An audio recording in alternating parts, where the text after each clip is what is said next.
കർത്താവിൻ്റെ മഹാകരുണയാലും കൃപയാലും ജീവനുള്ളവരുടെ ദേശത്ത് ശേഷിച്ചിരുന്ന് വീണ്ടും കർത്താവിൻ്റെ കൃപകളെ ധ്യാനിക്കുവാൻ, അവൻ്റെ പരിശുദ്ധമായ വചനം വിചിന്തനം ചെയ്യാനായിട്ട് കർത്താവ് നമ്മെ സഹായിക്കുന്നതോർത്ത് ഞാൻ ദൈവത്തെ സ്തുതിക്കുന്നു. കഴിഞ്ഞ ആഴ്ചയിൽ നിങ്ങളുടെ വിലയേറിയ പ്രാർത്ഥനയ്ക്ക് നന്ദി പറയുന്നു. നാളത്തോടുകൂടെ നിങ്ങളുടെ സെൻസസ് ഡ്യൂട്ടിയുടെ ഒരു പ്രധാന ക്രൂഷ്യൽ ഘട്ടം കഴിയും. പിന്നെ വളരെ കൂളായിട്ട് ചെയ്യാനായിട്ട് സാധിക്കുമെന്ന് പ്രതീക്ഷിക്കുന്നു. ഞാനിന്ന് 7 മണിക്ക് വീട്ടിലെത്തി കുളി കഴിഞ്ഞ് വേഗത്തിൽ വൈഫിനെയും മക്കളെയും ഞങ്ങളുടെ കോഴിലെ ബൈബിൾ ക്ലാസ്സിലാക്കി ഇവിടെ എത്തിച്ചേരാൻ കർത്താവ് സഹായിച്ചു. കഴിഞ്ഞ ദിവസങ്ങളിൽ നമ്മൾ ചിന്തിച്ചുകൊണ്ടിരിക്കുന്നത് യൂദയുടെ ലേഖനത്തെ കുറിച്ചാണ്. ഒരു പക്ഷേ നിങ്ങളിതിനു മുൻപ് ചിന്തിക്കുകയും പഠിക്കുകയും പ്രാവർത്തികമാക്കാൻ ശ്രമിക്കുകയും ചെയ്യുന്ന ഒരു പുസ്തകമായിരിക്കും എന്ന് ഞാൻ വിചാരിക്കുന്നു. എന്നാൽ കഴിഞ്ഞ നാളുകളിൽ ഈ വാക്യങ്ങളിലൂടെ കടന്നുപോയപ്പോൾ എനിക്ക് ലഭിച്ച പ്രകാശനമാണ് ഞാൻ നിങ്ങളുമായിട്ട് പങ്കിട്ടുകൊണ്ടിരിക്കുന്നത്. നമ്മൾ ഓൾറെഡി ചിന്തിച്ചു കഴിഞ്ഞത് ഈ ലേഖനം നമ്മൾ വായിക്കുമ്പോൾ അതിലെ ഒരു പ്രധാന സന്ദേശം, ഒരുപാട് സന്ദേശങ്ങളുണ്ട്, എന്നാൽ എന്നെ സ്ട്രൈക്ക് ചെയ്തിട്ടുള്ള സന്ദേശമായിരുന്നു സത്യവിശ്വാസം മുറുകെ പിടിച്ച് വിശ്വസ്തരായിരിക്കുക എന്നുള്ളത്. സത്യവിശ്വാസം മുറുകെ പിടിച്ച് വിശ്വസ്തരായിരിക്കുക. അതെങ്ങനെ കണ്ടുപിടിച്ചു, അല്ലെങ്കിൽ എനിക്ക് എങ്ങനെ അത് മനസ്സിലായി എന്നുള്ളതും ഞാൻ മുൻപിലത്തെ ക്ലാസ്സുകളിൽ ഓർപ്പിച്ചിട്ടുണ്ട്.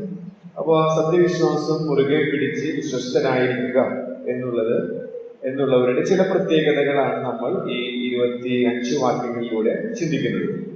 അതിലെ 1ഉം 2ഉം വാക്യങ്ങളുടെ അടിസ്ഥാനത്തിൽ എന്തുകൊണ്ട് സുരക്ഷിതരാണ്, അല്ലെങ്കിൽ സത്യവിശ്വാസം മുറുകെ പിടിച്ച് വിശ്വസ്തരായവർ അവർ സുരക്ഷിതരാണ്.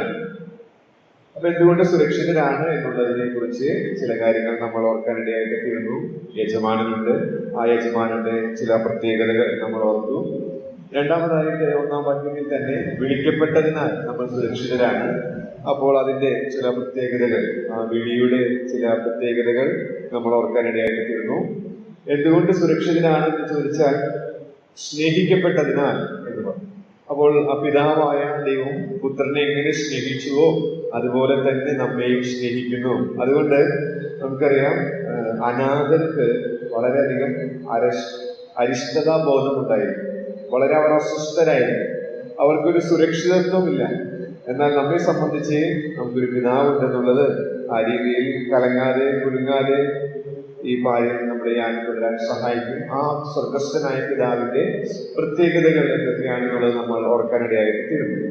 അടുത്ത കഴിഞ്ഞ ആഴ്ച വിട്ടുപോയ ചില കാര്യമാണ് സൂക്ഷിക്കപ്പെട്ടതിനാൽ നമ്മൾ സുരക്ഷിതരാണ്. നമ്മൾ കർത്താവിന്റെ സമ്മാനമാണ്. അതുപോലെ തന്നെ നമുക്ക് നിത്യജീവനുണ്ട്.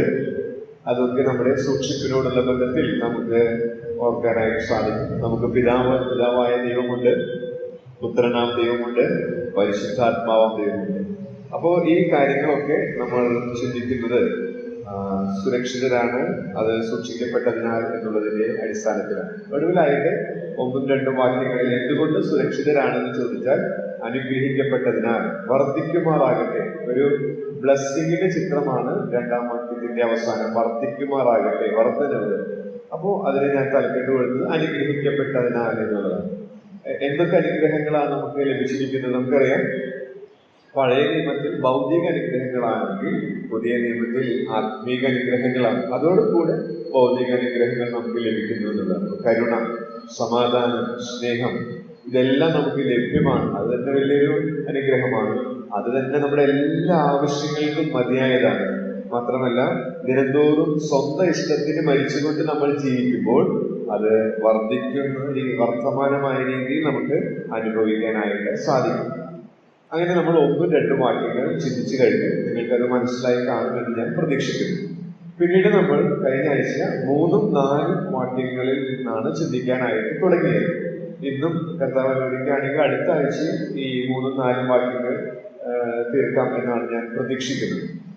3ഉം 4ഉം വാക്യങ്ങൾ വായിക്കുമ്പോൾ ഇത് ലിവിംഗ് ബൈബിൾ ട്രാൻസ്ലേഷനിലുള്ള വാക്യങ്ങളാണ്. നമ്മുടെ ബൈബിളിലുണ്ട്, നമുക്ക് വായിച്ചാൽ മനസ്സിലാക്കാൻ സാധിക്കുന്ന കുറച്ചും കൂടെ ലളിതമായ ആധുനിക വിവർത്തനമാണിത്. അപ്പൊ അവിടെ പ്രത്യേകമായ ഒരു പദപ്രയോഗമാണ് എന്നെ സ്ട്രൈക്ക് ചെയ്ത്. ഉടനെ എഴുതേണ്ടത് അത്യാവശ്യമായി തീർന്നിരിക്കുന്നു. അപ്പൊ ഉടനെ ബൈബിളിലെ ഉടനെ ഇമ്മീഡിയറ്റ്ലി എന്ന് പറയുന്നത് പ്രത്യേകിച്ച് കർത്താവിനെ ദാസനായിട്ടാണല്ലോ മർക്കോസിന്റെ സുവിശേഷത്തിൽ ചിത്രീകരിച്ചിരിക്കുന്നത്. അപ്പൊ മർക്കോസിന്റെ സുവിശേഷത്തിൽ നമുക്ക് ആ പദം കാണാൻ സാധിക്കും, ഇമ്മീഡിയറ്റ്, ഉടനെ എന്നുള്ളത്.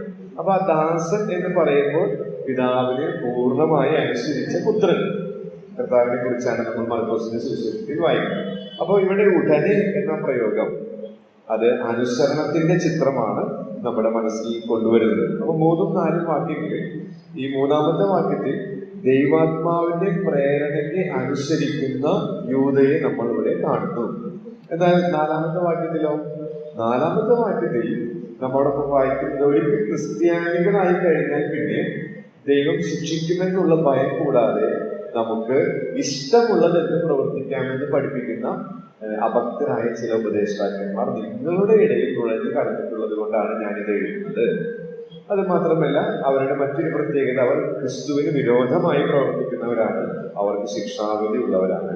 അപ്പോ ഇവിടെ ദൈവാത്മാവിനെ അനുസരിക്കുന്ന യൂദയും അതുപോലെ തന്നെ അനുസരണമില്ലാത്ത ദുരുപദേഷ്ടാക്കന്മാർ. അപ്പോൾ അടുത്ത പാഠം അങ്ങനെയാണ് പഠിച്ചത്, അനുസരണമുള്ളവരാണ് എന്നുള്ളത്. കഴിഞ്ഞ ആഴ്ച നമ്മൾ ഓർത്തതാണ് അനുസരണമുള്ളവർ. അപ്പൊ വിശ്വസ്തരായവരുടെ മറ്റൊരു ലക്ഷണമാണ് അനുസരണമുള്ളവരാണ്. അപ്പൊ എന്തുകൊണ്ട് അനുസരണമുള്ളവരാകണം എന്ന് ചോദിച്ചാൽ, ഈ 3-ാമത്തെ വാക്യം നമ്മെ പഠിപ്പിക്കുന്നത് തുടങ്ങുന്നത് തന്നെ, 3-ാമത്തെ വാക്യം തുടങ്ങുന്നത്, യൂദയുടെ ലേഖനം 3-ാമത്തെ വാക്യം തുടങ്ങുന്നത് പ്രിയരേ, ബിലവഡ് എന്ന് പറഞ്ഞുകൊണ്ടാണ്. അപ്പൊ നമ്മൾ പ്രിയരായതിനാൽ, അപ്പൊ നമ്മൾ ഒരു കാലം എങ്ങനെ പ്രിയരായി എന്നുള്ളത് നമ്മൾ ഓർത്തു. ഒരു കാലത്ത് നമ്മൾ അപ്രിയരായിരുന്നു, എന്നാൽ പ്രിയപുത്രനെ ആദരിയാതെ, സ്വന്തം പുത്രനെ ആദരിയാതെ നമ്മെ ആദരിച്ചു, നമ്മോട് പ്രിയം തോന്നി. അങ്ങനെ പ്രിയൻ മൂലമാണ് നാം പ്രിയരായത്, നമ്മുടെ സ്വന്തം മിടുക്കോ മേന്മയോ ഒന്നുമല്ല. പിന്നെ പ്രിയനിലാണ് നമ്മൾ. എഫേസ്യ ലേഖനം 1-ാം അധ്യായം ഇൻ ക്രൈസ്റ്റ് എന്ന് നമ്മൾ ക്രിസ്തുവിൽ എന്ന് അനേക തവണ ആവർത്തിക്കുന്നു. അപ്പൊ നാം ആ ക്രിസ്തു മൂലമാണ് പ്രിയരായത്, നാം ഇപ്പോൾ ക്രിസ്തുവിലാണ്.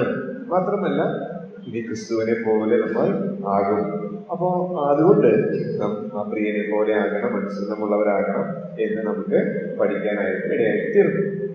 ഒടുവിലായിട്ട് കഴിഞ്ഞ ആഴ്ച നമ്മൾ ചിന്തിച്ച് നിർത്തിയത് എന്തുകൊണ്ട് അനുസരണമുള്ളവരാകണം എന്ന് ചോദിച്ചാൽ, 3-ാമത്തെ വാക്യത്തിൽ ചില പ്രയോഗങ്ങൾ നമ്മുടെ ബന്ധത്തെ കുറിച്ച് സൂചിപ്പിക്കുന്നത് നിങ്ങളുടെ ശ്രദ്ധയിലേക്ക് ഞാൻ കൊണ്ടുവന്നു. 3-ാം വാക്യത്തിൽ നാം കാണുന്നു പ്രിയരെ എന്ന് കഴിഞ്ഞ അടുത്ത പദം നമുക്ക്, അത് കഴിഞ്ഞ് നിങ്ങൾക്ക്, പിന്നെ 4-ാം വാക്യത്തിൽ നമ്മുടെ, വീണ്ടും ആ പദം ആവർത്തിക്കുന്നു 2-ാമത്തെ വരിയിൽ നമ്മുടെ. അപ്പോൾ ഈ പ്രയോഗങ്ങൾ അത് നമ്മുടെ ബന്ധത്തെ, നമ്മൾ ക്രിസ്തുവിൽ ഒന്ന് എന്നൊക്കെ പറയുമ്പോൾ അത് നമ്മുടെ ബന്ധത്തെ സൂചിപ്പിക്കുന്നു എന്ന് പറയുമ്പോൾ നമുക്കറിയാം എഫേസ്യ ലേഖനം 4-ാം അധ്യായത്തിൽ ശരീരത്തോട് സഭയെ ഉപമിച്ചിരിക്കുന്നു കർത്താവിന്റെ. അതുപോലെ തന്നെ നമുക്ക് വിശ്വാസം ഒന്നാണ്, ആത്മാവ്, അങ്ങനെ ഒരുപാട് കാര്യങ്ങൾ നമുക്ക് അത് ചിന്തിക്കാനായിട്ട് സാധിക്കും എന്നുള്ളതാണ്. അപ്പോൾ ഒടുവിലായിട്ട് ഞാൻ പറഞ്ഞത്, നമ്മളൊക്കെ ഈ ക്രിസ്തു എന്ന സഭയുടെ ആ ശരീരത്തിന്റെ അവയവങ്ങളാണ്. നമുക്ക് എല്ലാവർക്കും ഫങ്ഷൻ ചെയ്യാനായിട്ട് ഓരോ ദൗത്യങ്ങളുണ്ട്. നമ്മളത് കൃത്യമായിട്ട് നിവർത്തിക്കേണ്ടതാണ്. നമ്മൾ കൃത്യമായിട്ട് നിവർത്തിക്കുന്നില്ലെങ്കിലും സഭയെ, ക്രിസ്തു എന്ന സഭയുടെ ആ ശരീരത്തിന്റെ ഫങ്ഷൻ ശരിയായി നടക്കും. പക്ഷെ അതിനെ മറ്റുള്ളവർ ഓവർ ബേർഡൻ എടുക്കേണ്ടതായിട്ട് വരുമെന്നുള്ളൂ. അങ്ങനെ സഭയ്ക്കൊരു ഭാരമായി ഞാനും നിങ്ങളും തീരാതെ ഇരിക്കാനായിട്ട് നമ്മൾ സൂക്ഷിക്കേണ്ടതാണ് എന്നുള്ളത് ഓർമ്മിക്കുകയാണ്. അടുത്തതായിട്ട് ഇന്ന് നമ്മൾ ചിന്തിക്കാനായിട്ട് പോകുന്നത് ഏകദേശം 5 പാഠങ്ങളാണ് ഈ 3-4 വാക്യങ്ങളിൽ നിന്ന് ഞാൻ പെറുക്കിയെടുത്തിട്ടുള്ളത്. അപ്പൊ അത് ഞാൻ ഓരോന്നായിട്ട് പറയുന്നു. കഴിഞ്ഞ ആഴ്ച നമ്മൾ 2 കണ്ടു. അടുത്തതായിട്ട് ഇന്ന് നമ്മൾ ചിന്തിക്കാനായിട്ട് പോകുന്നത് 3-ാം വാക്യത്തിൽ തന്നെ നമുക്ക് ഒന്ന് വായിക്കാം. യൂദയുടെ ലേഖനം 3-ാമത്തെ വാക്യം, പ്രിയരെ, നമുക്ക് പൊതുവിലുള്ള രക്ഷയെ കുറിച്ച് നിങ്ങൾക്ക് എഴുതുവാൻ സകല പ്രയത്നവും ചെയ്യുകയും വിശുദ്ധന്മാർക്ക് ഒരിക്കലായി പരമേൽപ്പിച്ചിരിക്കുന്ന വിശ്വാസത്തിന് വേണ്ടി പോരാടേണ്ടത്. ആ പോരാടുക എന്നുള്ള ക്രിയാപദം ഒരു പാഠം എന്നെ പഠിപ്പിച്ചു. അതാണ് അടുത്തതായിട്ട് എന്തുകൊണ്ട് അനുസരണമുള്ളവരാകണം എന്നുള്ളത് ഉത്തരമായിട്ട് ഞാൻ പറയാനായിട്ട് ആഗ്രഹിക്കുന്നത്. എന്തുകൊണ്ട് നമ്മൾ അനുസരണമുള്ളവരാകണം? അവിടെ തന്നെ പറയുന്നതാണ്, പോരാടേണ്ടതുണ്ട്. അപ്പൊ പോരാടുക എന്നുള്ളത് എന്താ? ആ പദം എന്ത് ചിത്രമാണ് നമ്മുടെ മനസ്സിലേക്ക് കൊണ്ടുവരിക? പോർക്കളത്തിന്റെ ചിത്രമാണ്. പോർക്കളത്തിന്റെ ചിത്രം. അപ്പൊ എന്തുകൊണ്ട് ഞാൻ നിങ്ങളും അനുസരണമുള്ളവരാകണം? നമ്മൾ പോർക്കളത്തിലായതിനാൽ നമുക്കറിയാം, ഒരു യുദ്ധമുഖത്ത് നിൽക്കുന്ന ഒരു പടയാളി അവനിൽ നിന്ന് ഏറ്റവും പ്രതീക്ഷിക്കുന്നത് അനുസരണമാണ്. അനുസരണമില്ലാത്ത ഒരു പടയാളി ശത്രുവിന്റെ മുൻപിൽ ആ രാജ്യത്തെ കീഴടങ്ങാനായിട്ട് സഹായിക്കുന്നവനാണ്. അപ്പോ നമ്മൾ ഓരോരുത്തരും ഓരോ ദിവസവും പോർക്കളത്തിലാണ്. അപ്പൊ എന്തുകൊണ്ട് അനുസരണമുള്ളവരാണെന്ന് ചോദിച്ചാൽ, നമ്മൾ പോർക്കളത്തിലായതിനാൽ ഈ പടനായകൻ നമ്മെ കുറിച്ച് ആഗ്രഹിക്കുന്നത് നമ്മൾ അനുസരണമുള്ളവരാകണം എന്നുള്ളതാണ്.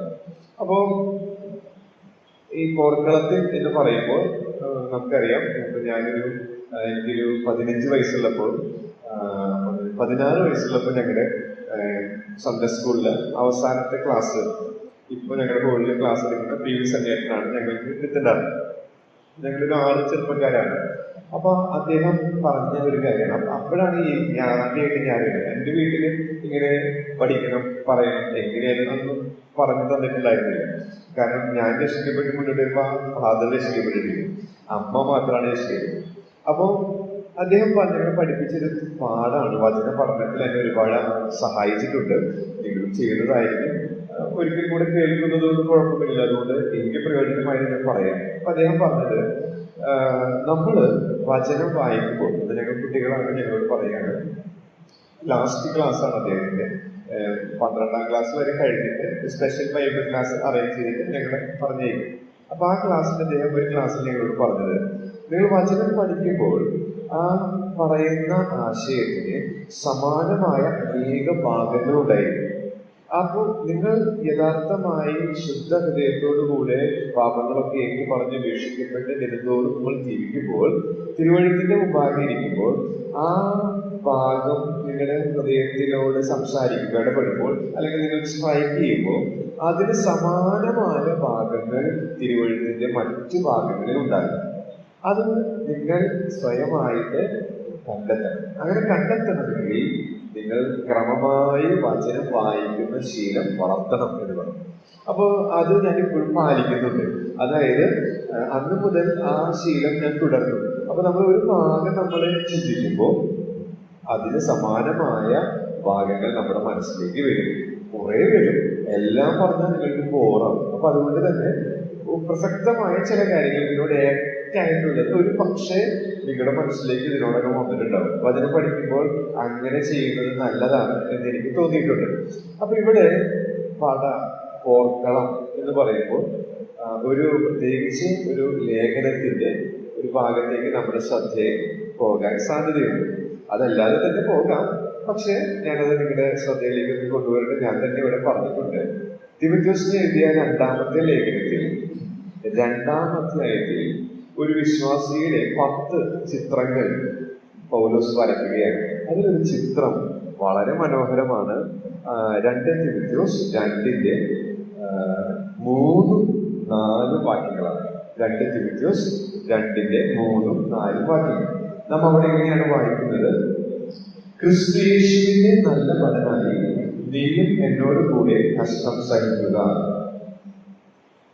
4ാമത്തെ വാക്യം, പട ചേർത്തവരെ പ്രസാദിപ്പിക്കേണ്ടതിന് യാതൊരു പടയാളിയും ജീവനകാര്യങ്ങളിൽ ഇടപെടാതിരിക്കുന്നു. അപ്പോ ഈ പോർക്കളത്തിലാണ് എന്നുള്ള വായിക്കിയപ്പോ അതിന്റെ പ്രാധാന്യം മനസ്സിലാക്കിയപ്പോ എന്റെ മനസ്സ് പോയത് ഈ ഭാഗത്തേക്കാണ്. അവിടെ നിന്ന് 3 പാഠങ്ങൾ ഞാൻ ഇവിടെ പറഞ്ഞിട്ടുള്ളതാണ്, പക്ഷേ വർഷങ്ങൾ കഴിയുമ്പോൾ നമ്മളത് മറന്നുപോകും. അപ്പൊ അതുകൊണ്ട് ഓർപ്പിച്ചിട്ട് ഞാൻ മുന്നോട്ട് പറഞ്ഞു. ഒന്നാമത് 2 തിമോഥെയോസ് 2-3 ഇങ്ങനെ നമ്മൾ ഈ പോർക്കളത്തിലാണ്. അപ്പോൾ അനുസരണമുള്ളവരായിരിക്കേണ്ടതിന്റെ പ്രാധാന്യം അതാണ്. എന്നാൽ ഈ പോർക്കളത്തിലായിരിക്കുമ്പോൾ നമ്മുടെ ഉത്തരവാദിത്വം നമ്മൾ പട ചേർത്തവനെ പ്രസാദിപ്പിക്കണം. 4ാമത്തെ വാക്യത്തിലാണ്, 3 എഴുതിയിട്ട് 4ാമത്തെ വാക്യത്തിലാണ് പട ചേർത്തവനെ പ്രസാദിപ്പിക്കണം. പട ചേർത്തവനെ പ്രസാദിപ്പിക്കണം. കർത്താവിനെ കുറിച്ച് പറയുന്ന അത് തന്നെയാണ്. കർത്താവ് തന്നിൽ തന്നെ പ്രസാദിച്ചില്ല. അപ്പൊ കർത്താവിന്റെ ജീവിതമാണ് നമ്മുടെ ഡിക്ഷണറി. എല്ലാം നമുക്ക് കർത്താവിൽ റെഫർ ചെയ്യാൻ സാധിക്കും. അപ്പൊ കർത്താവിന് കർത്താവ് ഈ പടച്ചേർത്തവരെ പ്രസാദിപ്പിച്ചുകൊണ്ടുള്ള ഒരു ജീവിതമാണ് നയിച്ചത്. പ്രത്യേകിച്ച് 3.5 വർഷക്കാലത്തേക്കാൾ 30 വർഷത്തെ ജീവിതം നമ്മൾ പരിശോധിക്കുമ്പോഴാണ് നമുക്ക് അനേക കാര്യങ്ങൾ പെറുക്കിയെടുക്കാൻ സാധിക്കുന്നത്. അനേക വിവരണങ്ങളൊന്നും നമുക്ക് സുവിശേഷങ്ങളിൽ കാണാൻ സാധിക്കുന്നില്ല എങ്കിൽ തന്നെയും ലഭ്യമായ അവിടെയും ഇവിടെയുമുള്ള പരാമർശങ്ങളിൽ നിന്ന് തന്നെ നമുക്ക് നമ്മൾ ദിനംതോറും പാലിക്കേണ്ട ഒരുപാട് സത്യങ്ങളുണ്ട്. ആ സത്യങ്ങൾ നമ്മൾ പാലിച്ചാൽ നമ്മുടെ ലൈഫ് വളരെ സ്വസ്ഥതയുള്ളതായിട്ട് തരും. ഒരു പക്ഷെ നമ്മൾക്ക് ഒരുപാട് കാര്യങ്ങളിലും നമ്മൾ ഏർപ്പെടുന്നില്ലായിരിക്കും. പക്ഷെ നമ്മൾ ജീവിക്കുന്ന ജീവിതം, നമ്മളായിരിക്കുന്ന ചുറ്റുപാടിൽ ഉള്ളിൽ ആന്തരികമായ സമാധാനം, രാത്രി കിടന്നാൽ സുഖകരമായ നിദ്ര ഒക്കെ നമുക്ക് ലഭിക്കാനായിട്ട് ഇടയായിട്ട് തീരുമെന്നുള്ളതിന് യാതൊരു സംശയമില്ല. കർത്താവിന്റെ ഒരു പ്രത്യേകതയായിട്ട് നമ്മൾ വീട്ടിൽ വായിക്കുന്നത്, കർത്താവ് തന്നിൽ തന്നെ പ്രസാദിച്ചില്ല, മറിച്ച് തന്നെ അയച്ചവനെ പ്രസാദിപ്പിച്ചതായിട്ട് നമ്മൾ വായിക്കുന്നുണ്ട്. അപ്പൊ നമ്മളൊക്കെ ബേസിക് ടെൻഡൻസി എന്ന് പറയുന്നത് നമ്മെ തന്നെ പ്രസാദിപ്പിക്കുന്നവരാണ്. ശരിക്കും നമ്മൾ ചിന്തിച്ചാൽ കഴിഞ്ഞ 24 മണിക്കൂർ നോക്കിയാൽ നമ്മെ തന്നെ പ്രസാദിപ്പിക്കുന്നവരാണ്. പൊതുവെ നമ്മൾ പറയുന്നില്ലെങ്കിൽ തന്നെയും അതാണ് യാഥാർത്ഥ്യമായിരിക്കുന്നത്. മറ്റൊരു അപകടം നമ്മളിലുള്ളത്, നമ്മൾ മനുഷ്യരെ പ്രസാദിപ്പിക്കുന്നവരാണ്. അത് മനസ്സിലാക്കണമെങ്കിൽ നമുക്കറിയാം, നമ്മുടെ ചർച്ചിലൊക്കെ അങ്ങനെയുള്ള അവസ്ഥകൾ നമ്മൾ കണ്ടിട്ടുണ്ട്. നമ്മുടെ ചർച്ചിൽ ഇപ്പോൾ കുറെ നാളുകളായിട്ട് ഈ കൊറോണയ്ക്ക് ശേഷം വളരെ സ്വസ്ഥതയാണ്. ഞങ്ങൾക്ക് പ്രത്യേകിച്ച് ആലോചന മീറ്റിംഗ് ഇല്ല. എൽഡേഴ്സ് ആണ് സഭ ഭരണം നടത്തേണ്ടത്. അവർ സഭ ഭരിക്കുന്നു, പരിപാലിക്കുന്നു. അതുകൊണ്ട് തന്നെ ആലോചന മീറ്റിംഗ് ഉണ്ടാകുമ്പോഴാണ് ഇഷ്ടമുള്ളവരെ പുറത്താക്കി, ഇഷ്ടമില്ലാത്തവരെ പുറത്താക്കി, ഇഷ്ടമുള്ളവരെ എടുക്കും. അങ്ങനെ കലപില പ്രശ്നങ്ങൾ ഉണ്ടാകും. അപ്പൊ അതുകൊണ്ട് തന്നെ ഞാൻ ഈ ക്രിസ്തുവിന്റെ ലേഖനം അവിടെ പഠിപ്പിച്ചപ്പോൾ കൃത്യമായിട്ട് പറഞ്ഞു, സഭാ ഭരണം നടത്തേണ്ടത് മൂപ്പന്മാർ, ഇടയന്മാരാണ് നടത്തേണ്ടത്. പ്രാർത്ഥന വിഷയങ്ങളും ആലോചന വിഷയങ്ങളും സഭയോട് അറിയിക്കുന്നതിൽ തെറ്റില്ല. പക്ഷെ തീരുമാനങ്ങൾ എടുത്ത് സഭയെ ശരിക്കും പരിപാലിക്കേണ്ടത് ഇടയന്മാരാണ്. അപ്പോ അത് ഈ നമ്മെ തന്നെ പ്രസാദിപ്പിക്കുന്നു അല്ലെങ്കിൽ മറ്റുള്ളവരെ പ്രസാദിപ്പിക്കുന്നു എന്നുള്ളത് മനസ്സിലാക്കാനായിട്ട് ഈ സഭാകാര്യങ്ങൾ എടുത്താൽ മതി. അപ്പോ നമുക്കറിയാം, പലപ്പോഴും നമ്മൾ ഇടയന്മാരോട് ചിലപ്പോൾ തർക്കിക്കാൻ, ചൂടാവാനൊക്കെ ശ്രമിക്കാറുണ്ട്. കാരണം എന്താ വെച്ചാൽ നമുക്ക് സ്ഥിരടങ്ങിയിരിക്കാൻ സാധിക്കുന്നില്ല. അതേ നാം തന്നെ നമ്മൾ തൊഴിലിടങ്ങളിൽ ആയിരിക്കുന്ന സമയത്ത് മൂർഖന്മാരാണ് അവർ, എന്നുവെച്ചാൽ മുതലാളിമാരോ അല്ലെങ്കിൽ നമ്മുടെ മുതിർന്ന ഓഫീസേഴ്സും, അവരുടെ അടുത്ത് നമ്മൾ കമ എന്ന അക്ഷരം മിണ്ടുന്നില്ല. മിണ്ടിക്കഴിഞ്ഞാൽ നമുക്കറിയാം, ഒരു പക്ഷെ എന്തെങ്കിലും പണിഷ്മെന്റോ ട്രാൻസ്ഫറോ അല്ലെങ്കിൽ ശമ്പളം മുടക്കോ അല്ലെങ്കിൽ എന്തെങ്കിലും ഒരു മെമ്മോ ഇതുപോലെയുള്ള കാര്യങ്ങളെ ഭയന്നുകൊണ്ട് നമ്മൾ അവരെ പ്രസാദിപ്പിക്കാനായിട്ട് അല്ലെങ്കിൽ ആ രീതിയിലുള്ള ഒരു വഴുവഴുപ്പൻ നയങ്ങൾ. എന്നാൽ അതേ നാം തന്നെ ദൈവാലയത്തിന്റെ വിഷയത്തോടുള്ള ബന്ധത്തിൽ വരുമ്പോൾ നമ്മൾ അതിന് കാരണം എന്താ അറിയാം, ഞാൻ മനസ്സിലാക്കുന്നത്, ആ സ്ഥലത്ത്, ജോലി സ്ഥലത്ത് നമ്മൾ നമ്മുടേതായിട്ടുള്ള തനി സ്വഭാവം പുറപ്പെടുവിച്ചാൽ നമ്മുടെ ശമ്പളം, പണം മിസ്സാവും. എന്നാൽ ദൈവസഭയിൽ അങ്ങനെ ഒന്നും മിസ്സാവാനില്ല, പണമൊന്നും മിസ്സാവണം. അപ്പൊ പണത്തോടുള്ള സ്നേഹം ഒരു പക്ഷേ നമ്മെ അവിടെ ആ രീതിയിൽ നമ്മെ തന്നെ പ്രസാദിപ്പിച്ച് മുന്നോട്ട് പോകാനായിട്ടും, ഇവിടെ സംബന്ധിച്ച് അതിനൊരു വിഷയമില്ലാത്തത് കൊണ്ട് ആ രീതിയിൽ പോകാനായിട്ട് ശ്രമിക്കുന്ന ഒരു പ്രവണത ഞാൻ കണ്ടിട്ടുണ്ട്. എന്നാൽ ഇവിടെ നമ്മൾ പോർക്കളത്തിലാണെന്നുള്ളത് മറക്കരുത്. അതുകൊണ്ട് നമ്മിൽ തന്നെ നമ്മെ പ്രസാദിപ്പിക്കാതെ മറ്റുള്ളവരെ പ്രസാദിപ്പിക്കാൻ, കർത്താവിനെ പ്രസാദിപ്പിക്കുന്നവരാകാനായിട്ട് നമ്മൾ ശ്രമിക്കേണ്ടത് ആവശ്യമാണ്. പൗലോസിന്റെ ആഗ്രഹം അതെന്തായിരുന്നു എന്നുള്ളത് ഇതിന്റെ പ്രാധാന്യം മനസ്സിലാക്കാനായിട്ട് ഞാനിത് ചൂണ്ടിക്കാണിക്കാൻ ആഗ്രഹിക്കുന്നു. കൊരിന്ത്യർക്ക് എഴുതിയ 2-ാം ലേഖനം 5-ാം അധ്യായത്തിലേക്ക് വരുമ്പോൾ പൗലോസ് തന്റെ ആഗ്രഹം പറയുകയാണ്. അപ്പൊ അതിന് മുൻപിൽ നമ്മളൊക്കെ വിറക്കി അല്ലെങ്കിൽ നമ്മൾ ഭയപ്പെട്ടു പോകും. 9-ാമത്തെ വാക്യം, കൊരിന്ത്യർക്ക് എഴുതിയ 2-ാമത്തെ ലേഖനം 5-ാം അധ്യായം 9-ാമത്തെ വാക്യം. അവിടെ നമ്മിങ്ങനെയാണ് വായിക്കുന്നത്: അതുകൊണ്ട് ശരീരത്തിൽ വസിച്ചാലും ശരീരം വിട്ടാലും ഞങ്ങൾ അവനെ പ്രസാദിപ്പിക്കുന്നവരാകുവാൻ അഭിമാനിക്കും. എന്താ അതിന്റെ അർത്ഥം? മരിച്ചാലും ജീവിച്ചാലും ഒരൊറ്റ എയിമേ ഉള്ളൂ, ഒറ്റ ലക്ഷ്യമുള്ളൂ. അവനെ പ്രസാദിപ്പിക്കുക. അതിൽ ഞാൻ അഭിമാനിക്കുന്നു എന്നാണ് ഒരു സ്വർഗം. അപ്പൊ ഇങ്ങനെ ചിന്തിച്ചു നോക്കും, സ്വർഗത്തിൽ ചെന്നാൽ നമ്മുടെ ജോലി അവനെ പ്രസാദിപ്പിക്കലാണ്. ആ ജോലി തന്നെയാണ് പൗലോസ് ഈ ഭൂമിയിൽ ചെയ്യുന്നത്. അതിലവൻ അഭിമാനം. അപ്പൊ ഇപ്പൊ ഞാൻ എന്നെ തന്നെ ചിന്തിച്ചപ്പോ എന്റെ അഭിലാഷം സ്വർഗത്തിൽ ചെല്ലുമ്പോൾ മാറ്റി വയ്ക്കേണ്ടി വരും. കാരണം 100% ദൈവത്തെ പ്രസാദിപ്പിക്കുന്നതല്ല എന്റെ അഭിലാഷാഗ്രഹം ഈ ഭൂമിയിൽ. പക്ഷെ പൗലോസിന്റെ ലക്ഷ്യം അതായിരുന്നു. അതുകൊണ്ട് തന്നെ ഭൂമിയിലായാലും സ്വർഗത്തിലായാലും ഒരേ എയിമാണ് പൗലോസിന്. നമ്മിൽ പലർക്കും സ്വർഗത്തിൽ ചെല്ലുമ്പോൾ നമ്മുടെ എയിമൊക്കെ മാറ്റേണ്ടി വരും. സ്വർഗത്തിൽ എന്തായാലും നമ്മൾ ചെല്ലും രക്ഷിക്കപ്പെട്ടവരാണെങ്കിൽ. അപ്പോൾ നമ്മുടെ എല്ലാവരുടെയും എയിമും ഒന്ന് തന്നെയായിരിക്കും, അവനെ പ്രസാദിപ്പിക്കുക. അതേ എയിം തന്നെ ഈ ഭൂമിയിലായിരിക്കുമ്പോൾ നമ്മൾ പ്രാക്ടീസ് ചെയ്യണമെന്നാണ് ഈ വാക്യം എന്നെ പഠിപ്പിച്ചത്. അപ്പോൾ സ്വർഗത്തിലും ഭൂമിയിലും ആയാൽ പൗലോസിനെ സംബന്ധിച്ച് ഒരു ലക്ഷ്യമേ ഉള്ളൂ. എന്നാൽ നമുക്ക് അപ്രകാരം പറയാൻ സാധിക്കുമോ എന്നുള്ളൊരു ചലഞ്ചായിട്ട് നമ്മുടെ മുമ്പിൽ ഇരിക്കുന്നു എന്ന്. അപ്പൊ പൗലോസിനെ ചലിപ്പിച്ച ചാലക ശക്തി എന്ന് പറയുന്നത് ഓരോ ദിവസവും മുന്നോട്ട് പോകാനായിട്ട് തന്നെ പ്രേരിപ്പിച്ച ആ പ്രേരക ഘടകം എന്ന് പറയുന്നത് അവനെ പ്രസാദിപ്പിക്കുക എന്നുള്ളതാണ് ഈ വാക്യത്തിൽ നിന്ന് മനസ്സിലായി. നമ്മെ ഓരോ ദിവസവും മുന്നോട്ട് നയിക്കുന്ന പ്രേരക ഘടകം എന്താണ്? അവനെ പ്രസാദിപ്പിക്കുന്നതാണോ അത് മനുഷ്യരെ പ്രസാദിപ്പിക്കുന്നത്? നമ്മൾ പോർക്കളത്തിലായതിനാൽ അവനെ പ്രസാദിപ്പിക്കുന്നത് തന്നെ ആയിരിക്കണം നമ്മുടെ. അടുത്തതായിട്ട് കഷ്ടം സഹിക്കണം എന്നുള്ളതാണ്. നമ്മൾ 3-ാം വാക്യത്തിൽ അത് കണ്ടു. കഷ്ടം സഹിക്കണം. ക്രിസ്തുയേശുവിന്റെ നല്ല ഭടനായി നീതിമന്നോട് കൂടെ കഷ്ടം സഹിക്കുക എന്ന് പറയുന്നത് നമുക്കറിയാം, നമ്മുടെ കപ്പാസിറ്റി എത്രയാണെന്ന് നമ്മുടെ കർത്താവിന് അറിയാം.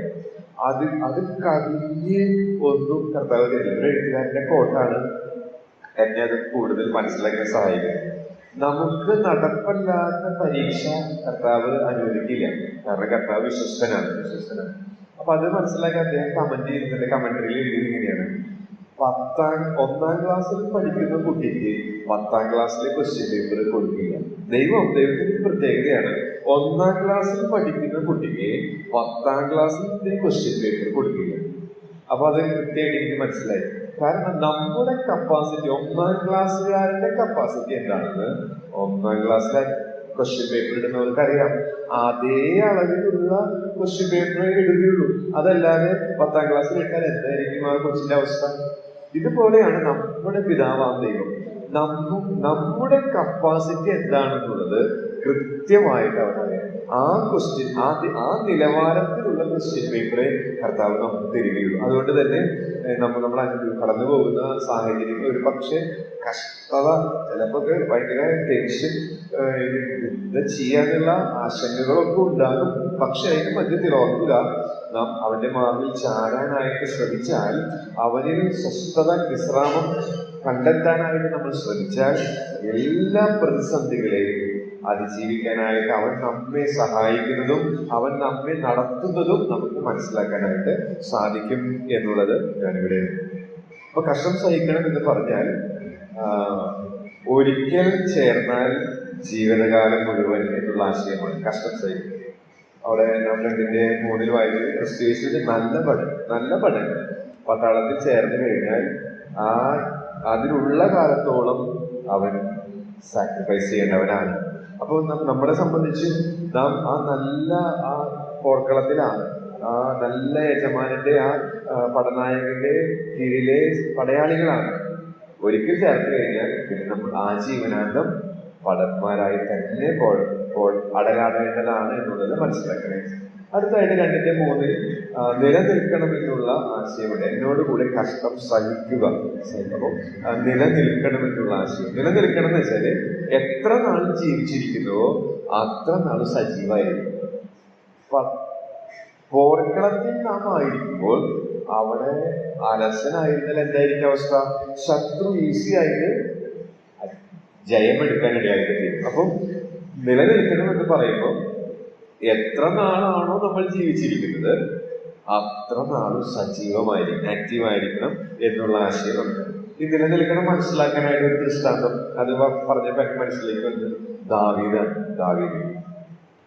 ദാവീദ് പോർക്കളത്തിൽ പോകേണ്ടവനാണ്. കാരണം അവനാണ് രാജാവ്. ആ പോർക്കളത്തിൽ പോകേണ്ടുന്ന സമയത്ത് അവൻ കൊട്ടാരത്തിലാണ്. അതാണ് അവന്റെ വീഴ്ചയ്ക്ക് ഒരു കാരണമായിട്ട്. അപ്പൊ നമ്മൾ പോർക്കളത്തിലായതുകൊണ്ട് നമ്മൾ സജീവമല്ലെങ്കിൽ നമ്മൾ വീട് പോകും എന്നുള്ള സത്യം അവിടെ നിന്ന് നിങ്ങളെ ഓർമ്മിക്കാനായിട്ട് ഞാൻ ആഗ്രഹിക്കുകയാണ്. അടുത്തതായിട്ട് ഈ മൂന്നാമത്തെ വാക്യം, എന്തുകൊണ്ട് അനുസരണമുള്ളവരാകണം എന്ന് ചോദിച്ചാൽ യൂദയുടെ ലേഖനത്തിലേക്ക് വരുമ്പോൾ മറ്റൊരു ക്രിയാപദം 3-ാം വാക്യത്തിലുണ്ട്. വീണ്ടും വായിക്കുന്നു. യൂദയുടെ ലേഖനം 3-ാമത്തെ വാക്യം. പ്രിയരെ, നമുക്ക് പൊതുവിലുള്ള രക്ഷയെ കുറിച്ച് നിങ്ങൾക്ക് എഴുതുവാൻ സകല പ്രയത്നവും ചെയ്യുകയും വിശുദ്ധന്മാർക്ക് ഒരിക്കലായി വരവേൽപ്പിച്ചിരിക്കുന്ന വിശ്വാസത്തിന് വേണ്ടി പോരാടേണ്ടതിന് പ്രബോധിപ്പിച്ചെഴുതുവാൻ ആവശ്യമെന്നിരിക്കും. അവിടെയുള്ള മറ്റൊരു ക്രിയാപദമാണ് വരമേൽപ്പിച്ചിരിക്കുക. അപ്പൊ എന്തുകൊണ്ട് അനുസരണമുള്ളവരാകണം എന്ന് ചോദിച്ചാൽ അടുത്ത പാഠം എന്ന് പറയുന്നത് വരമേൽപ്പിക്കപ്പെട്ടത് അല്ലെങ്കിൽ വരമേൽപ്പിച്ചിരിക്കുന്നതിനാൽ വരമേൽപ്പിച്ചിരിക്കുന്നത്. ഇനി ചില ചോദ്യങ്ങൾ അതിനോട് ചോദിച്ചാൽ, ആ 3-ാമത്തെ വാക്യത്തോട് ചോദിച്ചാൽ ചില ഉത്തരങ്ങളൊക്കെ നമുക്ക് കിട്ടും. അപ്പോൾ അതാണ് അടുത്തതായിട്ട്. അപ്പൊ കുറച്ചും കൂടെ നമുക്ക് ആ ഭാഗത്തെ കുറിച്ചും ആശയങ്ങൾ മനസ്സിലാക്കാനായിട്ട് സാധിക്കും. ഈ വരമേൽപ്പിക്കുക എന്നുള്ള പദത്തിന്റെ അർത്ഥം എന്താണ്? ഈ വരമേൽപ്പിക്കുക എന്നുള്ള പദത്തിന്റെ അർത്ഥം, ആ അർത്ഥം എന്ന് പറയുന്നത് വിശ്വസിച്ച് ഏൽപ്പിച്ചിരിക്കുന്നത്, സൂക്ഷിക്കാൻ ഏൽപ്പിച്ചത് എന്നുള്ള രണ്ട് ആശയമാണുള്ളത്. വിശ്വസിച്ച് ഏൽപ്പിച്ചിരിക്കുന്നത്, സൂക്ഷിക്കാൻ ഏൽപ്പിച്ചത് എന്നുള്ള രണ്ട് ആശയങ്ങളാണ് ഇതിന്റെ അർത്ഥം, ആ പദത്തിന്റെ അർത്ഥമായിട്ട് നമുക്ക് മനസ്സിലാക്കാനായിട്ട് സാധിക്കും. വരമേൽപ്പിച്ചിരിക്കുക. അപ്പോ അതനുസരണമായിട്ട് ബന്ധമുണ്ട്. അതുകൊണ്ടാണ് ആ പാഠം ഞാൻ പഠിച്ചത്. നമ്മെ വിശ്വസിച്ച് ഏൽപ്പിച്ചിരിക്കുകയാണ്, നമ്മെ സൂക്ഷിക്കാൻ ഏൽപ്പിച്ചിരിക്കുകയാണ്. ഇനി ചില ചോദ്യങ്ങൾ നമ്മൾ ചോദിച്ചാൽ എന്താ, എങ്ങനെയാ, എപ്പോഴാ, അതൊക്കെ നമുക്ക് ആ ഭാഗത്ത് തന്നെ മനസ്സിലാക്കാനായിട്ട് സാധിക്കും. അപ്പോ പൊതുവിലുള്ള രക്ഷയെ കുറിച്ച് എഴുതാനായിട്ട് യൂദ ശ്രമിച്ചു. പക്ഷേ ദൈവം പറഞ്ഞത് നീ വിശ്വാസത്തിന് വേണ്ടി പോരാടേണ്ടതിന് എഴുതുക എന്നുള്ളതാണ്. ആ കാര്യം വരമേൽപ്പിക്കപ്പെട്ടിരിക്കുന്നു എന്നുള്ള ആശയമാണ് അവിടെ കാണുന്നത്. അപ്പോൾ അടുത്തതായിട്ട് ഞാൻ പറയാനായിട്ട് ശ്രമിക്കുന്നത്, ആരാണ് വരമേൽപ്പിച്ചത്? ആരാണ് വരമേൽപ്പിച്ചത്? ഇവിടെ അത് കൃത്യമായിട്ട് കണ്ടെത്താൻ സാധിക്കില്ല. എന്നാൽ 1-2 വാക്യങ്ങളുടെ പശ്ചാത്തലത്തിൽ നിന്ന് നമുക്ക് ചിന്തിക്കാനായിട്ട് സാധിക്കും. ആരാ വരമേൽപ്പിച്ചത് എന്നുള്ളത്? ദൈവമാണ് യൂദയെ വരമേൽപ്പിച്ചത്. ദൈവമാണ് യൂദയെ വരമേൽപ്പിച്ചത്. വരമേൽപ്പിക്കുക എന്നുള്ളതിന്റെ അർത്ഥം ഞാൻ പറഞ്ഞു. സൂക്ഷിക്കാൻ ഏൽപ്പിച്ചത്, വിശ്വസിച്ച് നമ്മെ ഏൽപ്പിച്ചത്. അടുത്തത്, ആർക്കാണ് വരമേൽപ്പിച്ചത്? അവിടെ നമുക്ക് കാണാനായിട്ട് സാധിക്കുന്നുണ്ട്. 3-ാം വാക്യം നിരീക്ഷിക്കുക. പ്രിയരെ, നമുക്ക് പൊതുവിലുള്ള രക്ഷയെ കുറിച്ച് നിങ്ങൾക്ക് എഴുതുവാൻ സകല പ്രയത്നവും ചെയ്യുകയും വിശുദ്ധന്മാർക്ക് ഒരിക്കലായിട്ട് വരമേൽപ്പിച്ചിരിക്കുന്നു. അപ്പൊ ആർക്കാ വരമേൽപ്പിച്ചിരിക്കുന്നത്? അവിടെ വളരെ വ്യക്തമാണ്. വിശുദ്ധന്മാർക്കാണ്, അല്ലെങ്കിൽ നമുക്കാണ് അത് വരമേൽപ്പിച്ചിരിക്കുന്നത്.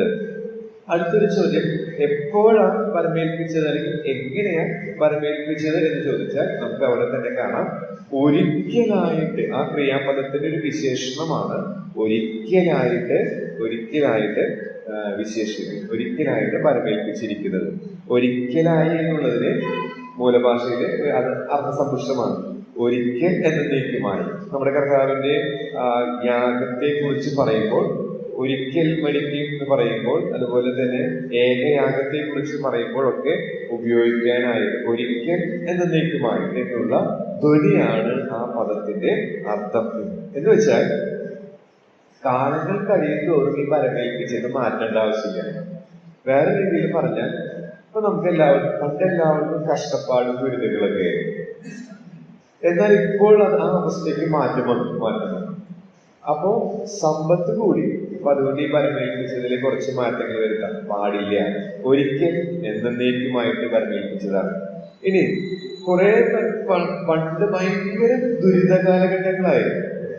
അപ്പോ കുറച്ച് അയവ് വരുത്താം, കുറച്ചൊക്കെ എന്തെങ്കിലുമൊക്കെ ഒരു പാടില്ല. ഒരിക്കൽ എന്നേക്കുമായിട്ട് സമ്പത്ത് വർദ്ധിച്ചാലും വർദ്ധിച്ചില്ലെങ്കിലും, കഷ്ടത വന്നാലും വന്നില്ലെങ്കിലും ഒരിക്കൽ എന്നേക്കുമായി വരമേൽപ്പിച്ചത് മാറ്റാനായിട്ട് പാടില്ല എന്നുള്ളത് നമുക്ക് കാണാൻ സാധിക്കും. എന്താണ് വരമേൽപ്പിച്ചത് എന്ന് ചോദിച്ചാൽ അറിയാം, വിശ്വാസമാണ് വരമേൽപ്പിച്ചത്. ഒരു കാര്യം, എങ്ങനെയാണ് വരമേൽപ്പിച്ചത് എന്ന് ചോദിച്ചാൽ 2 പത്രോസ് 1:1 നമുക്കൊന്ന് നോക്കാം. 2 പത്രോസ് 1:1 എങ്ങനെയാണ് ഈ വിശ്വാസം വരമേൽപ്പിച്ചത് എന്നുള്ളത് നമുക്ക് അവിടെ കാണാനായിട്ട് സാധിക്കും. 2 പത്രോസ് 1:1 ഞങ്ങളുടെ ഓൾറെഡി കൊടുത്തു. ഞാനിപ്പോൾ പഠിച്ചുകൊണ്ടിരിക്കുന്ന പുസ്തകം ഇതാണ്. അതിലെ 1-ാം വാക്യത്തിൽ നാം ഇങ്ങനെ കാണുന്നു: യേശു ക്രിസ്തുവിന്റെ ദാസനും അപ്പോസ്തലനുമായ ശീമോൻ പത്രോസ്, നമ്മുടെ ദൈവത്തിന്റെയും രക്ഷിതാവായ യേശു ക്രിസ്തുവിന്റെയും നീതിയാൽ ഞങ്ങൾക്ക് ലഭിച്ചതുപോലെ അതേ വിലയേറിയ വിശ്വാസം ലഭിച്ചവർക്ക് എഴുതി. 2 പ്രാവശ്യം ആവർത്തിച്ച ഒരു പദമാണ് ലഭിച്ചതുപോലെ, ലഭിച്ചവർക്ക്. അപ്പോ എങ്ങനെയാ ഈ വിശ്വാസം നമ്മെ പരമേൽപ്പിച്ചത്? എങ്ങനെയാ വിശ്വസിച്ച് നമ്മെ ഏൽപ്പിച്ചത്?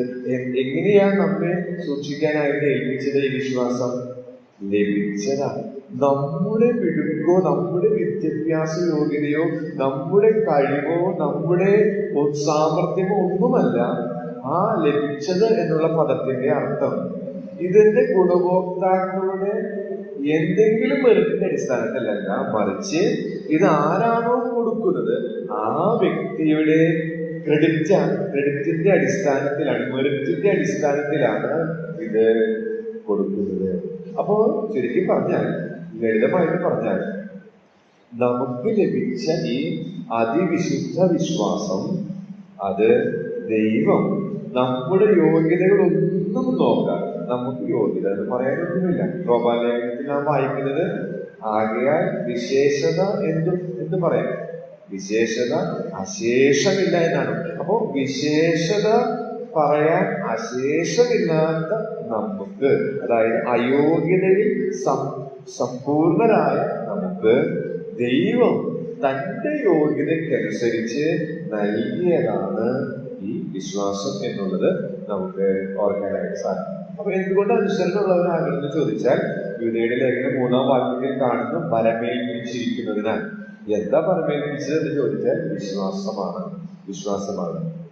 അത് നമുക്ക് ദാനമായി ലഭിച്ചതാണ്. അപ്പൊ അടുത്തതായിട്ട് ആ ഭാഗത്ത് ഒന്നുകൂടെ ഞാൻ എന്താണ് പരമേൽപ്പിച്ചത് എന്നുള്ളത് ഒന്നുകൂടെ പറയാനായിട്ട് ആഗ്രഹിക്കുകയാണ്. ഇവിടെ പറയുന്നത് തിരുവചന സത്യങ്ങൾ. വേറെ രീതിയിൽ പറഞ്ഞാൽ ഒരിക്കലായി നൽകിയ സത്യത്തിന്റെ കൂട്ടം. അതാണ് ഇവിടെ വിശ്വാസം എന്നുള്ള പദത്തിന്റെ അർത്ഥം. മാത്രമല്ല, വേറെ രീതിയിൽ, വചനത്തിന്റെ രീതിയിൽ പറഞ്ഞാൽ അപ്പോസ്തലന്മാരുടെ ഉപദേശം. അപ്പോസ്തലന്മാർ നമുക്ക് നൽകിയ ഉപദേശത്തെയാണ് നമ്മെ സൂക്ഷിക്കാനായി ഏൽപ്പിച്ചത്, നമ്മെ പരമേൽപ്പിച്ചത്, നമ്മെ വിശ്വസിച്ച് ഏൽപ്പിച്ചത്. ഇത് ഒരിക്കൽ എന്നേക്കുമായിട്ട് അവർക്ക് നൽകി, അത് നാം തലമുറകൾ കൈമാറി നമുക്ക് ലഭിച്ചു. ഞാൻ ഈ ഭാഗം ചിന്തിച്ചപ്പോൾ ഈ വിശ്വാസം എങ്ങനെയാണ് എനിക്ക് ലഭിച്ചത് എന്ന് ചിന്തിച്ചപ്പോൾ അല്ലെങ്കിൽ അതെങ്ങനെ നമുക്ക് ചിന്തിക്കാം, എങ്ങനെയാ ഈ സത്യത്തിന്റെ കൂട്ടം, അല്ലെങ്കിൽ തിരുവചന സത്യങ്ങൾ, അല്ലെങ്കിൽ അപ്പോസ്തലന്മാരുടെ ഉപദേശം നമ്മിലേക്ക് വന്നത്? നമുക്കറിയാം, പ്രായോഗികമായി പറഞ്ഞാൽ കാലാകാലങ്ങളിൽ സുവിശേഷത്തിലൂടെയാണ്. കാലാകാലങ്ങളിൽ സുവിശേഷം നമ്മുടെ നാട്ടിലെത്തി. നമുക്ക് അത് വിശ്വസിക്കാനുള്ള കഴിവ് ലഭിച്ചു. കർത്താവ് തന്നു. നമ്മളെക്കാൾ എത്ര മിടുക്കരായ, സമർത്ഥരായ, എത്ര കഴിവുള്ള നല്ലവരായ ആളുകളുണ്ട്. പക്ഷെ അവർക്ക് ഇത് മനസ്സിലാവുന്നില്ല, അവർക്കിത് പ്രകാശിപ്പിച്ച് കിട്ടുന്നില്ല, മനസ്സിലാകുന്നില്ല. എന്നാൽ അവരുടെ മനസ്സ് കുരുടാക്കപ്പെട്ടിരിക്കുകയാണ്. ദൈവത്തിന്റെ വലിയ കൃപയാൽ ഈ കാര്യങ്ങൾ മനസ്സിലാക്കാനായിട്ട്, ഉൾക്കൊള്ളാനായിട്ട്, അങ്ങനെയുള്ളൊരു ചുറ്റുപാടും അന്തരീക്ഷത്തിലൊക്കെ വളരാനായിട്ട് ഒരു ഭാഗ്യം നമുക്ക് ലഭിച്ചു. അപ്പൊ അതുകൊണ്ട് തന്നെ നാം എത്രയോ ഭാഗ്യം. പലപ്പോഴും ഞാനൊരു പുസ്തകത്തിൽ വായിച്ച സംഭവം ഓർക്കുകയാണ്. അദ്ദേഹം ഒരു ടൂറിസ്റ്റാണ്, അതായത് യാത്ര ചെയ്യാനായിട്ട് ഇഷ്ടപ്പെടുന്ന ഒരു വ്യക്തിയാണ്. അതിന് യാത്ര ചെയ്യാനായിട്ട് ഇഷ്ടപ്പെടുന്ന വ്യക്തി തനിക്ക് കിട്ടുന്ന തന്റെ ഒരു വർഷത്തിൽ ഒരു നിശ്ചിത ദിവസങ്ങൾ ഈ വിനോദയാത്രയ്ക്കായിട്ട് മാറ്റിവെക്കും. അങ്ങനെ താൻ ഒരു മനോഹരമായ ഒരു നേച്ചർ, പ്രകൃതി രമണീയമായ ഒരു സ്ഥലത്ത് ഒരു പ്രാവശ്യം പോയി.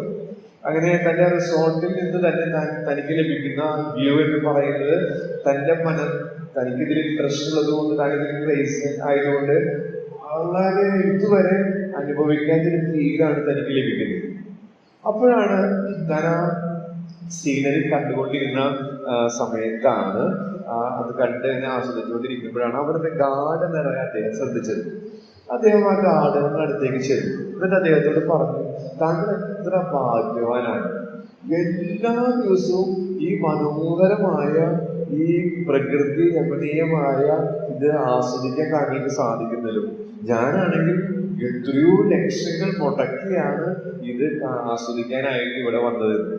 അപ്പൊ അദ്ദേഹത്തിന്റെ ഗാർഡനറുടെ പ്രതികരണം എന്ന് പറയുന്നത്, ഈ പ്രകൃതി ഭംഗിയിൽ തനിക്ക് പ്രത്യേകിച്ച് ഒരു മഹത്വമോ അല്ലെങ്കിൽ തനിക്ക് പ്രത്യേകിച്ച് ഒരു ആകർഷണതയോ ഒന്നും തനിക്ക് ഫീൽ ചെയ്യുന്നില്ല. ഇദ്ദേഹം ലക്ഷക്കണക്കിന് രൂപ മുടക്കി എന്ന് പറഞ്ഞപ്പോൾ താൻ പറയാണ്, എനിക്കതുണ്ടെങ്കിൽ ഞാൻ ഇതൊക്കെ വിട്ടു പോയേനെ എന്നാണ് പറയുന്നത്. അപ്പോ ആ എഴുത്തുകാരൻ സൂചിപ്പിച്ച കാര്യം എന്ന് പറയുന്നത് ഷേക്സ്പിയറിന്റെ കോട്ടിനോട് ഉപമിച്ചിട്ടാണ്. ഷേക്സ്പിയർ ഇപ്രകാരം എഴുതിയിട്ടുണ്ട്: അതിപരിചയം അവജ്ഞ ഉളവാക്കുന്നത്. ഈ ഗാർഡൻ, ഈ തോട്ടക്കാരനെ സംബന്ധിച്ച് ഈ മനോഹരമായ ഈ പ്രകൃതി ഭംഗി അദ്ദേഹത്തിന് ആസ്വദിക്കാൻ സാധിക്കാത്തത് ദിവസവും അതിലൂടെയാണ് താൻ വരുന്നത്. ദിവസവും അത് തന്നെയാണ് കാണുന്നത്. അപ്പൊ ദിവസവും അത് തന്നെ കാണുന്നത് കൊണ്ടും അതിലൂടെ സഞ്ചരിക്കുന്നത് കൊണ്ടും അദ്ദേഹത്തിന് അതിലൊരു പുതുമ കണ്ടെത്താനായിട്ട് സാധിച്ചു. എന്നാൽ ഈ ടൂറിസ്റ്റിനെ സംബന്ധിച്ച് അത് വളരെ പുതുമ ഉള്ളതായിരുന്നു എന്നുള്ളതാണ്. ഇത് ഞാൻ ഈ ഭാഗം ചിന്തിച്ചപ്പോൾ ഞാൻ ആ സമയത്ത് വായിച്ച ഒരു ഭാഗമായിരുന്നു, കഥയായതുകൊണ്ട്, ആ ഒരു സംഭവമായതുകൊണ്ട് എന്റെ മനസ്സിലേക്ക് വന്നു. ഞാനിവിടെ പറയാൻ ശ്രമിക്കുന്നത്, ഈ അതിവിശുദ്ധ വിശ്വാസം അനേക ഭക്തരുടെ ത്യാഗങ്ങളിലൂടെയാണ് നമുക്ക് ലഭിച്ചത്. നമ്മുടെ ഈ തലമുറയ്ക്ക് അത്ര കഷ്ടപ്പാടില്ല, അതിന് തൊട്ട് മുന്നിലുള്ളവർക്കും ഇല്ലെന്ന് തോന്നുന്നു. പിന്നെ അതിന് മുന്നിലുള്ളവരൊക്കെ നോക്കിക്കഴിഞ്ഞാൽ എന്തുമാത്രം കഷ്ടപ്പാടാണ്, ത്യാഗമാണ് ഈ ആദ്യ തലമുറയിലെ വിശ്വാസികൾ അനുഭവിച്ചത്. അവരിലൂടെ സുവിശേഷം നമ്മളിലേക്ക് തലമുറകൾ കൈമാറി ഈ അതിപരിശുദ്ധ വിശ്വാസം, ഈ സത്യത്തിന്റെ കൂട്ടം നമ്മെ സൂക്ഷിക്കാനായിട്ട് അത് വന്ന നാൾ വഴികൾ എത്രയോ കഷ്ടതകൾ നിറഞ്ഞതായിരുന്നു. പക്ഷെ ഇന്ന് ദിനംതോറും ചെറുപ്രായത്തിൽ തന്നെ ഞങ്ങൾ ഓരോരുത്തരാണെങ്കിൽ വലിയ കുടുംബത്തിന്റെ പ്രാർത്ഥന, അപ്പനമ്മയോരുണ്ട്, അത് കഴിഞ്ഞ് ഞങ്ങളുടെ കുടുംബത്തിന്റെ പ്രാർത്ഥന, ഇതൊക്കെ കണ്ടിട്ടാണ് വളരണത്. അത് മാത്രമല്ല, സൺഡേ സ്കൂളുണ്ട്, പിന്നെ ചൊവ്വാഴ്ച പ്രാർത്ഥനയുണ്ട്, വ്യാഴാഴ്ച ബൈബിൾ ക്ലാസ് ഉണ്ട്. ഇങ്ങനെ ഒരുപാട് കാര്യങ്ങളിലൂടെ ചെറുപ്പം മുതൽ ഇങ്ങനെ കേട്ട് നമ്മുടെ ഇടയിലുള്ള തലമുറയുടെ ഒരു പ്രശ്നമാണ് അതിപരിചയം അവജ്ഞയുള്ളതാണ്.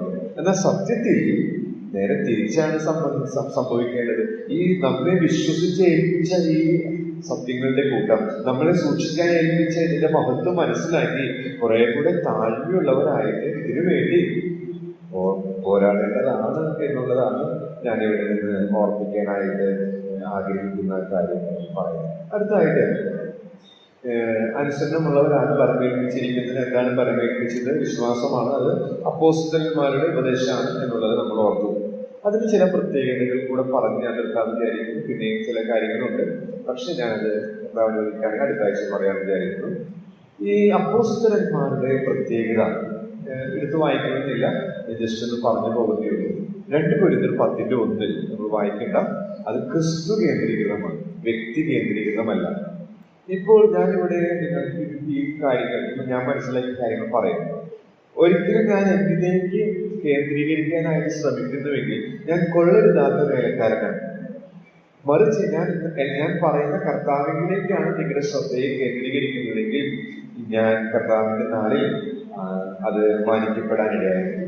നമ്മുടെ ഓരോ ശുശ്രൂഷയും, കസേര ഇടുന്നതായാലും, നമ്മൾ മറ്റുള്ളവരെ സന്ദർശിക്കുന്നതായാലും, കൂട്ടായ്മയുടെ വലങ്കരം കൊടുക്കുന്നതായാലും, മറ്റുള്ളവരെ തണുപ്പിക്കുന്നതായാലും, മറ്റുള്ളവരെ ആശ്വസിപ്പിക്കുന്നതായാലും, അല്ല മറ്റുള്ളവരെ പ്രബോധിപ്പിക്കുന്നതായ എല്ലാത്തിന്റെയും ലക്ഷ്യം ക്രിസ്തു കേന്ദ്രീ കർത്താവിലേക്ക് അവർ എന്നിലേക്ക് ഒരിക്കലും കേന്ദ്രം വരാനായി കേന്ദ്രം എന്ത് ഞാനാകാനായിട്ട് ഇടയായി. അപ്പോസ്തലന്മാരുടെ ഉപദേശം അവിടെ 2:10 പൗലോസ് പറയാൻ ഞാൻ എഴുതിയതും പ്രബോധിപ്പിക്കുന്നതൊക്കെ ക്രിസ്തു നിമിത്തം എന്നാണ് നമ്മൾ അവിടെ വായിക്കുന്നത്. ക്രിസ്തുവിലേക്ക് 1 പത്രോസ് 2:2 നാം വായിക്കുന്നത് വളരാൻ അത് സഹായിക്കുന്നതാണ്. അപ്പോസ്തലന്മാർ ആരൊക്കെ ഈ ഉപദേശം ഉൾക്കൊള്ളുന്നുവോ അതിന്റെ ഗൗരവത്തോടെ എടുക്കുന്നു അവർക്ക് വളർച്ചയുണ്ടായിരുന്നു. നമുക്കറിയാം 15 വയസ്സായ കുട്ടി 10ാം ക്ലാസ്സിൽ പഠിക്കേണ്ട പ്രായം.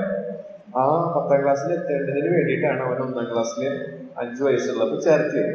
എന്നാൽ 18 വയസ്സായ കുട്ടിയോട് ചോദിക്കുകയാണ് ഒരു വ്യക്തി, ഇപ്പൊ എത്രാം ക്ലാസ്സിലാണ് പഠിക്കണേ? 1ാം ക്ലാസ്സിലാണ്. എന്തായിരിക്കും അവരുടെ അവസ്ഥ? അല്ലെങ്കിൽ അങ്ങനെയുള്ള കുട്ടിയുടെ മാതാപിതാക്കളുടെ അവസ്ഥ എന്തായിരിക്കും? കാലങ്ങൾ കഴിയുമ്പോൾ ഓരോ ഗ്രേഡ് കയറി ഇപ്പോൾ 15 വയസ്സായാൽ 10ാം ക്ലാസ്സിലാകേണ്ട കുട്ടി 15 വയസ്സായിട്ടും 1ാം ക്ലാസ്സിലായി. എന്താ കാരണം? ഓരോ ഘട്ടത്തിലുള്ള വളർച്ച പലപ്പോഴും നമ്മുടെ സഭകളിൽ ഉണ്ടാകുന്ന അവസ്ഥ ഇത് തന്നെയാണ് എന്ന് ഞാൻ ഭയപ്പെടുകയാണ്. തീത്തോസ് 1:9 പറയുന്ന ഈ ഉപദേശത്തിന്റെ പ്രത്യേകത അത് ആരോഗ്യം നൽകുന്നതാണ്. 2 തിമോഥെയോസ് 3:16-17 നമുക്കറിയാം. എല്ലാ തിരുവഴുത്തിന്റെ വിശ്വാസിയുമായ ക്രിയ എന്നുള്ള കാര്യം പറഞ്ഞിട്ട് അവിടെ പറയുന്നത് തികഞ്ഞവനാക്കുന്നതാണ്. എന്ന് വെച്ചാൽ പക്വതയുള്ളതാണ്. നമുക്കറിയാം ചിലർ പ്രായമായാലും പക്വത ഉണ്ടാവില്ല, എന്നാൽ ചിലർ പ്രായമില്ല പക്ഷെ അവർ പക്വതയുള്ളവരായിരിക്കും. തിരുവഴുത്തിന്റെ പ്രത്യേകത നമ്മുടെ മാനുഷിക പ്രായം നോക്കിയല്ല, ആരൊക്കെ ഈ വചനത്തെ ഗൗരവമായിട്ട് എടുക്കുന്നുവോ അവർക്ക്, അല്ലെങ്കിൽ ആരൊക്കെ അവരെ സൂക്ഷിപ്പാനായിട്ട് പരമേൽപ്പിച്ച ഈ ഉപദേശ സത്യങ്ങളെ ഗൗരവമായിട്ട് എടുക്കുന്നുവോ അവർ പക്വതയുള്ളവരായിട്ട് കേൾക്കുന്നത്. മാത്രമല്ല 1 പത്രോസ് 1:25 എന്നേക്ക് നിലനിൽക്കും എന്ന് വെച്ചാൽ നിത്യതയുമായി കണക്ട് ചെയ്തിട്ടായിരിക്കും അവരുടെ ദിനചര്യകൾ, അവരുടെ ഓരോ ദിവസത്തെയും പ്രവൃത്തികൾ നിത്യതയുമായി ബന്ധപ്പെട്ടതായിരിക്കും. കർത്താവിന്റെ മുമ്പാകെ ഞാൻ ഇന്ന് വെളിപ്പെടേണ്ടവനാണ്, ഈ പ്രവൃത്തി ചെയ്യുമ്പോൾ ഞാൻ ആ നാളിൽ എങ്ങനെ നിൽക്കും, ആ ചിന്ത അവനെ ഭരിക്കാനായിട്ട് ഇടയായിട്ട് തീരും എന്നുള്ളതാണ്. ഞാനിന്നിവിടെ പറയാനായിട്ട് ശ്രമിച്ച കാര്യം, സത്യവിശ്വാസം മുറുകെ പിടിച്ച് വിശ്വസ്തരായവർ അനുസരണമുള്ളവരാണ്. എന്തുകൊണ്ട് അനുസരണമുള്ളവരാണ്? ഞാൻ നേരത്തെ പറയാനായിട്ട് ഇടയായിട്ട് തീർന്നത് പോർക്കളത്തിലാണ്. അപ്പൊ അവനെ പ്രസാദിപ്പിക്കണം, മനുഷ്യരെ പ്രസാദിപ്പിക്കരുത്, നിലനിൽക്കണം, കഷ്ടം സഹിക്കണം എന്ന് പറഞ്ഞു. തുടർന്ന് നമ്മൾ ചിന്തിച്ചത് അടുത്തൊരു 13-ാം വാക്യത്തിൽ ബലമേൽപ്പിച്ചിരിക്കുന്നു. അപ്പൊ എന്താ ബലമേൽപ്പിച്ചിരിക്കുന്നത്? വിശ്വാസം എന്ന് വെച്ചാൽ ഇവിടെ അതിന്റെ അർത്ഥം എന്ന് പറയുന്നത് ഉപദേശ സത്യം, അപ്പോസ്തലന്മാരുടെ ഉപദേശം, അതാണ് നമ്മെ ബലമേൽപ്പിച്ചിരിക്കുന്നത്. അത് നമുക്ക് ലഭിച്ചതാണ്, നമ്മുടെ കഴിവല്ല. അപ്പൊ അതുകൊണ്ട് അതിനോടുള്ള ബന്ധത്തിൽ നമ്മുടെ ഉത്തരവാദിത്തങ്ങൾ അത് സൂക്ഷിക്കുവാനായിട്ടും അതിൽ ക്രിസ്തു കേന്ദ്രീകൃതമായ വളരാൻ സഹായിക്കുന്ന, ആരോഗ്യം നൽകുന്ന, തികഞ്ഞവനാക്കുന്ന, നിത്യതയുമായിട്ട് എപ്പോഴും നമ്മെ ബന്ധപ്പെടുത്തുന്ന ഈ ഉപദേശത്തെ ശരിയായ രീതിയിൽ ഉൾക്കൊണ്ടുകൊണ്ട് ജീവിക്കാനായിട്ട് വചനം പറഞ്ഞതിനെയും കേട്ടതിനെയും ദൈവത്തിന്റെ ആത്മാവ് സഹായിക്കണം.